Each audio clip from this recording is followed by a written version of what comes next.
শিক্ষার মানটা খুবই এখন কমে গেছে। সঠিক শিক্ষাটা খুবই প্রয়োজন। তরুণদের প্রথম কাজ পড়াশোনা করা।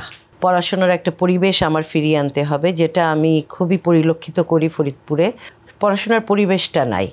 ছেলেরা সারাক্ষণ ওই মোবাইল, না হয় ঘোরাঘুরি মোটরসাইকেলে, মানে মনোনিবেশটা তাদের মানে শিক্ষা প্রতিষ্ঠান থেকে অন্যদিকে তাদের মাইন্ডটা ডাইভার্টেড বেশি আমি দেখি।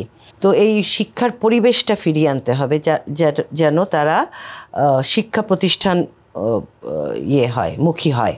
আরও আছে, যেমন একটা প্রবলেম আছে তরুণদের মধ্যে, আমি যেটা পরিলক্ষিত করি যে খুব নেশার একটা খারাপ প্রভাব ফরিদপুরে আমি দেখি। তো এগুলো আইন শৃঙ্খলার মাধ্যমে এটা ঠিক করতে হবে। আমরা তো এখনও ক্ষমতায় আসিনি, এমপি হলে ইনশাল্লাহ আমি এটা দেখব, কারণ ভবিষ্যৎ প্রজন্মই তো আমাদের দেশের নেতৃত্ব দিবে না? আমাদের এই সন্তানরা, এই তরুণরাই তো ভবিষ্যতের নেতৃত্ব দিবে। তো তাদের জীবনটা সুন্দর থাকা, সঠিক শিক্ষাটা খুবই প্রয়োজন এই দেশের নেতৃত্ব দেওয়ার জন্য।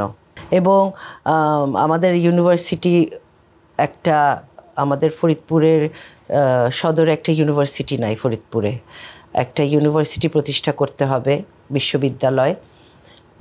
এবং তার পাশাপাশি শিক্ষার পাশাপাশি